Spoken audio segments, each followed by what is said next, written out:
Sword destroys a horror that has been killing people, causing considerable destruction in the process. Sophie is currently 13 years old and is desperate to find clues about her brother Martin, who went missing 3 years ago. She receives an e-invite from the fortune teller, Moon Wizard. When she found him, the two went into a divination session and he eerily knew about her situation. However, he revealed himself to be the demon beast Obsession, a horror with a particular taste for ginger girls, and tries to eat Sophie. But Sword arrives to protect her from harm and Obsession escapes, leaving Sword looking for a way to get him out of hiding. At the diner, Sophie has a quick crash course on the Makai world and Sword needs to use her as bait to lure Obsession out. Although scared, Sword promises she won't be harmed and drew Obsession out into open combat. In an explosive battle, Garo successfully defeats Obsession and Sophie develops an immediate curiosity towards Sword as it is the first real clue she had about Martin after all this time. Following massive damage to a city bridge during Sword's battle with a horror, Makai Alchemist Luke used his magical bullet to create an instant rain that will magically erase everything that has happened during the night. At the diner, Sword was having his usual large round steak with extra large mound of ketchup-drenched fries when Luke expressed his irritation at his inability to keep things quiet. Sword tries to explain that there were circumstances and it involved Sophie, but that only made things worse as civilians aren't supposed to be involved in their matters. Sword points out that Luke's own responses are a bit cold and lacks heart. Too irritated to stand Sword's presence, Luke unhappily leaves the diner. Sophie was picked up by the police as she's a minor near the explosion. Taken to the hospital, an office watched over her until her guardian, sister of the Catherine Home Orphanage, came to pick her up. Sister wasn't pleased with Sophie's actions, but was lenient on Sophie since it was about her search for Martin. Excited to have a clue about Martin, Sophie accidentally bumps into a black couple, Hardy and Anif. Sophie apologizes for bumping into them and runs off, not knowing Hardy will become the next horror. Hardy was once an Olympic gold medalist that became paralyzed after saving his girlfriend, Anif, from a falling sign. He pushed her away to save her, but the sign fell on him, causing spinal damage, paralyzing and confining him to a wheelchair. Embittered that he can never run again, the demon beast began sensed his anguish and offered him the power to run again and he took it. Hardy was happy to have his legs back, but it also made him into a demon beast. In his demonic form, he would devour unsuspecting victims and use his unrivaled speed to escape detection from the Makai Order. To prepare for Began, Luke entered the city slums where Began frequents and set up magical traps through the area. He bumped into Anith looking for Hardy, but he didn't want to talk to her. Sword arrived to listen to her story and assured to help her search for him. Before walking away, Luke advised Sword to direct the horror into the slums for a controlled battle if Began appears. Anith made it back to Hardy's apartment when she found Hardy miraculously able to walk again. While he was expressing his joy, he also mentioned how his hunger can't be satiated. In a fit of raging hunger, Hardy turned into Began and tried to devour Anith when Sword intervened. Escaping out of the window, Garo gave chase and engaged Began in melee combat with the help of Saruba and his motorcycle. Luke's magical trap activated as Began ran through the slums. A magical barrier appeared to limit Began's movement and Luke used his sniper gun to stop him. Luke shot Began in the leg and head. Garo finished Began off by running him over with his ride. In the aftermath, Luke used his magical rain to erase every one of their memories that night, including a devastated Anith. Due to the magical rain, Anith had forgotten Hardy's demise and starts the day again looking for him, not realizing he's already gone. The following day at the diner, Chiaki sends Garm's compliments for good teamwork. However, Luke wasn't receptive of the compliments and even irritated at Sword picking off from his plate. Later, Makai Alchemist Gina Evans attempted to break into the compound of a Damien steward, but it was too heavily guarded. To successfully break into Damien's HQ, she literally ran into Sword while he was giving thanks to a prostitute as her rough way of asking for help. At a bar lounge, Sword wanted to say thanks to Gina's breasts when her spirit beast, Mia, came out to attack Sword for his perverted ritual. Gina then reviews about Damien's unusual fast rise from local street thug to gang boss and CEO of a company. To rise this fast requires the aid of great computational power and Gina suspects there's a horror behind it but haven't able to confirm. Sword though Gina was there to get his help, but she enticed him to team up when she mentioned the computation source might be able to lead him to El Dorado. During a Syndicate meeting, the gang members talked about the threat of Damien and his aggressive profiting tactics into their operations. It was then the entire group was gunned down by Damien. Taking a surviving member of the slaughter, Damien showed his members the secret to his rise, Demon Beast Aggregate. The horror developed a symbiotic relationship with Damien. Whenever Aggregate is hungry, he'll provide Damien a means to rise in power for human meals. Gina and Sword are heading to his highly secured penthouse to confirm their suspicions. At the penthouse, Gina disguised herself as a beautiful seductress to distract Damien and obtain his DNA. His security systems uses his DNA as the access code, and while Sword infiltrates the systems, Gina will enter the data room to assist Sword. Unfortunately, Damien caught Gina snooping around and she pretended to be a victim from the scary man in the monitor, Sword, who supposedly told her to do as she was told. Sword made it to Aggregate's room and everyone thought he would be devoured, but Garo fought and destroyed the horror. Back at the lounge, Gina and Sword learned that Damien was killed in the aftermath. Although Damien survived the rage of Aggregate, without his partner's computation abilities, he failed to anticipate a revenge killing and was gunned down by the Syndicate. Gina assured her return if there was ever an interesting assignment and stiffed Sword with her tab. Later, Sophie found the diner that Sword had taken her when they first met. However, Chiaki wasn't cooperative in helping her find Sword. She wanted to stay and wait for him, but was told she had to be a paying customer or asked to leave. Desperate for money to see Sword, she attempts to get money from Sister while in a judo lesson with her. Although Sister senses it has something to do with Martin's case, she didn't give Sophie the money as it's considered a luxury. Focusing her efforts elsewhere, Sophie found Marie Ripley, the younger sister to missing father Thomas Ripley. It was while visiting Marie that Sword also appeared. He was apparently trying woo Marie with flowers and left. Sophie gave chase, but couldn't catch up with Sword in his bike. While having dinner with Marie, it is revealed that she is the horror Rangrian. Father Ripley apparently had either incestuous feelings or found sexual gratification in causing pain towards his sister. Marie has been hiding as a recluse beauty all this time. Sword appeared and saved Sophie and engaged Rangrian in combat. With Sophie's drop the church's bell to distract Rangrian long enough for Garo to cut her down. In the aftermath, Sword wonders why Sophie wants to know about El Dorado so badly, and she explained about her brother's disappearance. She needs Sword's help to find Martin. Realizing their paths are the same, Sword agreed to help Sophie. Chiaki was about to ask Sophie to leave as usual, but Sophie brings out money and buys a glass of juice, leaving Chiaki no choice but to let her stay since she is now a paying customer. Sword arrives to the diner and before Sophie can talk to him, Gina approaches Sword and suddenly asks him, "Will you marry me?" The three of them then go undercover as the Brown family to Lady Viola's mansion, where top-class parents who don't care about their children leave them for Lady Viola to educate. Gina explains that Lady Viola was an actress that did not stand out, but suddenly she raised to the top while her rivals were getting injured or became part of scandals. Gina also tells them that there are rumors that say that Lady Viola is using rings to control horrors and do her binding. While Lady Viola seduces Sword, Gina and Sophie search the rooms where the kids stayed and find the diary of one of them. The diary states that the rumors about Lady Viola were true and that she used demons to eat the souls of the children, leaving them as mindless dolls. After reading this, they find a secret passage underground which leads them to a blood circle for a summoning ritual. Lady Viola then appears before them and uses her cats to attack, but Gina creates an explosion and reveals the truth. Lady Viola did indeed summon a horror, but her rings were not authentic, causing the horror to possess her instead. Lady Viola then changes into the horror Sarabi and fights Sophie and Gina, but they stall long enough for Sword to come and slay Sarabi. It's 11 AM and Sword has yet to wake up. Meifeng had to use a gong to force Sword to wake up. Sword has been staying at Fei Long's Chinese restaurant in Russell City's Chinatown. Borderline freeloading, his only payment is to make meals for the opening crew. Outside the place is retired Makai Alchemist Fei Long. Sword just made his rare Golden Night special fried rice for Fei Long to eat, but he wasn't impressed for a guy can't wake himself up. Sword explained he sleeps deep and he's still not wrinkly yet. Fei Long is insulted that the Golden Knight would judge him superficially, but Sword challenged him to come out of retirement. Irritated at the conversation, Fei Long tells Sword to see if there's food from his master. At the diner, Sword finds Luke having a sandwich alone and barged in to chat with him. Things got awkward when Sophie entered the door and Sword attempted to exit their conversation. However, Luke wanted to talk to Sword about Sophie, but Sword denies knowing Sophie despite her calling him by name and wondering if Luke is also a knight.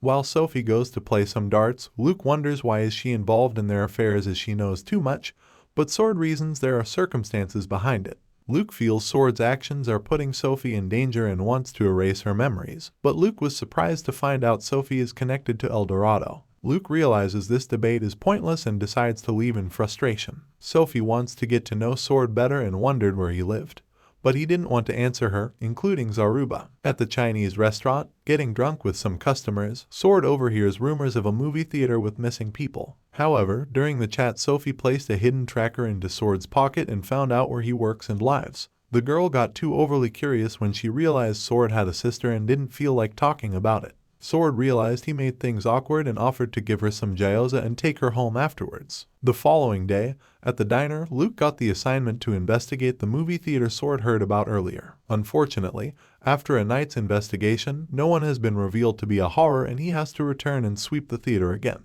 Meanwhile, Sophie's constant visits somehow got her to work at the Chinese restaurant for Fei Long, and Mei Feng loves her energy. Fei Long reflected with Sword that Luke hasn't gotten much luck in figuring out the mysterious disappearances of people. Sophie overhears their situation and decides to probe the chat sites to see if anyone have heard anything. Through her inquiries, she discovered that the victims disappear at row L, seat 13. While at the theater, Luke accidentally found the right seat on his own. When he lost contact with the order, Sword got worried and investigated into the matter. Remember what Sophie said about the seat? He stabbed the seat to reveal the entire theater is a horror in disguise, Demon Beast on Umbra. Sword found Luke reliving his most precious memories of his childhood. Sword had to snap him back to reality to remind him his mother is dead. Awakened from his dream state, Luke went into action and the two slayed the horror. In the aftermath, Luke swore to return a favor to him and Sword credited Sophie for his save.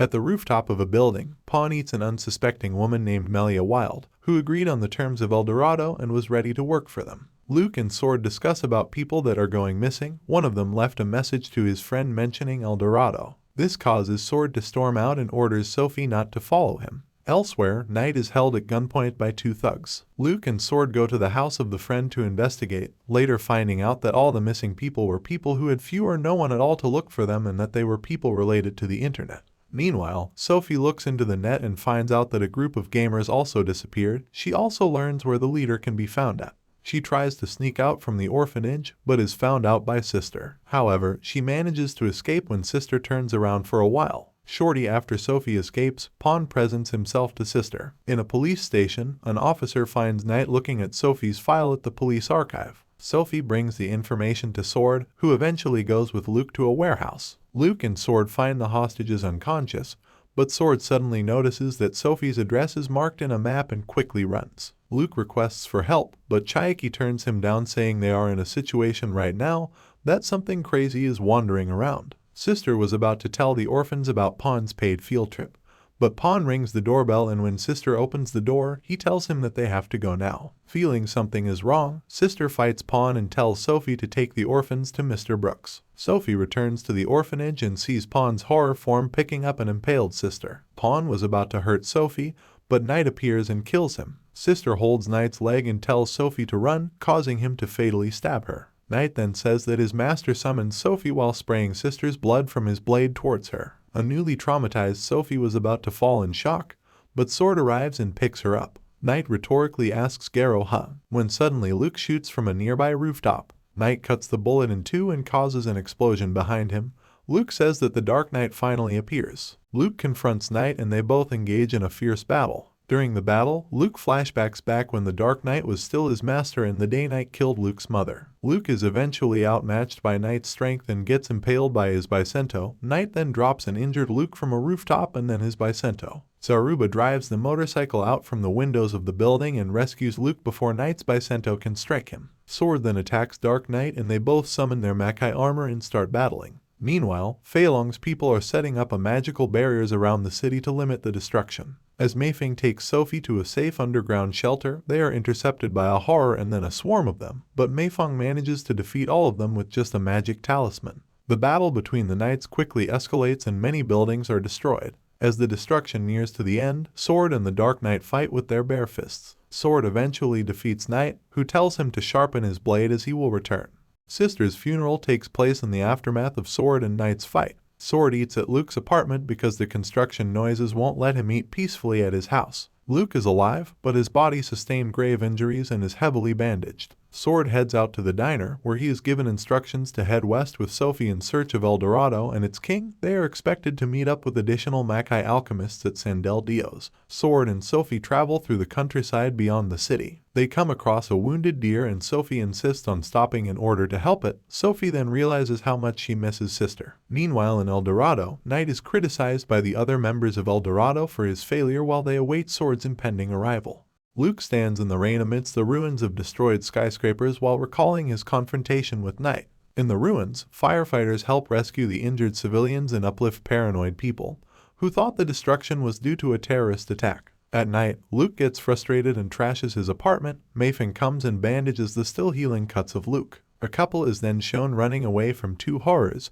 Fortunately, Luke kills the horrors from a long distance. At dawn, a firefighter impatiently requests for help because a child is trapped under the debris. The firefighter then asks for a nearby stranger to help, but the stranger starts asking questions about the girl before revealing his horror form and trying to eat the firefighter. The horror is shot down by Luke, who then proceeds to help rescue the girl by using a street sign to raise the debris. The firefighter starts crying because the girl is not moving, but his superior arrives and tells him not to give up. The superior then performs CPR and effectively resuscitates the girl. At Fei Long's restaurant, Luke has a talk with Fei Long, but he tells him that he came to the wrong place if he was looking for advice. People gather around the memorial of the people who died during the city's destruction, with police patrolling and announcing a memorial ceremony held tomorrow at noon. At the diner, Chiaki thanks Luke for his patronage and tells him that they will soon have him leave towards El Dorado. While packing up, Luke recalls his first horror hunt and the night his father stepped off into darkness and killed his mother. At the memorial ceremony, Luke sees the same firefighter from the other day crying over his superior, who died valiantly trying to save people from a collapsing building. But the girl they saved came and thanked him, causing the firefighter to burst into tears. After seeing that, Luke is reminded of his mother's dying words, that strength is not for yourself, but for others. Luke then entrusts the safety of the city to Fei Long before setting foot towards El Dorado. While Phil misinforms Natalia about Sword being a serial kidnapper and the responsible for a police shootout. While Phil also informs her that Sword is coming to their town and that he is brining a girl with him. Arriving at a tavern, Sword and Sophie are greeted and then treated by the locals, who tell the history about their town and Phil. Sophie and Natalia go to the restroom, but when Sophie comes out, Natalia takes her outside and tries to put her inside Phil's patrol car. Sophie yells Sword, but all the locals at the tavern aim at Sword with their guns. Sword manages to take all their guns and nearly reaches Sophie, but he is held down by the locals, who allow Phil to escape with Natalia and Sophie. Sword finds his motorcycle chained up and uses it as cover from the locals shooting at him, while Sophie tries to explain that they are wrong, but Phil just dismisses it as Stockholm Syndrome.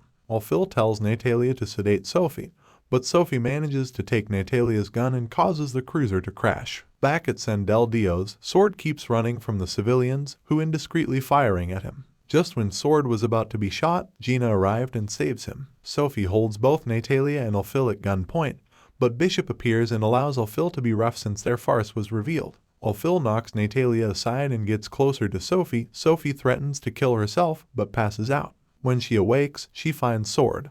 Phil transforms into his horror form and battles Sword, but is cut down by Sword at the end. Bishops destroys the town and then retreats, but Gina says it's fine since the town folks are alive trapped in a magical cage that Gina made to stop them from chasing Sword. They then continue towards El Dorado. A man searches for his friend, but the motel manager denies having seen his friend and offers him to stay for the night in a remote motel. While rinsing his face, the man hears the shower suddenly running. When he pulls the curtains, the shower stops and then it glows red. The man then screams and a blood spatter is shown along with his blood falling down the drain. Sword, Gina, and Sophie pass through a ruined city and arrive to a cliff. While Sword complains about having to sleep in a sleeping bag, Sophie spots the same motel. They arrive at the motel and Sophie gets excited about everything inside the room. Sophie spots a teenage boy and goes outside. She meets and befriends George, the son of the owner Matthew, and he explains their current situation. The group have dinner while Matthew arrives and asks them if they are going to El Dorado because there has been a lot of guests then were going there.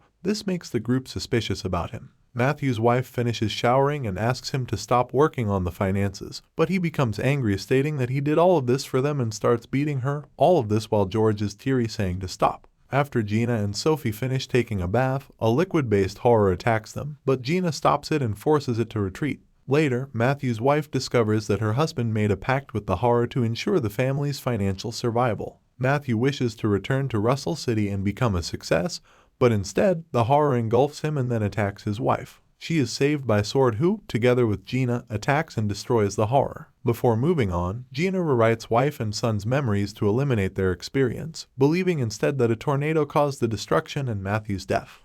This is the end of the video of Season 1 to 12 of this anime recap series Part 1. And do subscribe to stay up to date on the upcoming Part 2 of our anime recap series. Thanks for watching.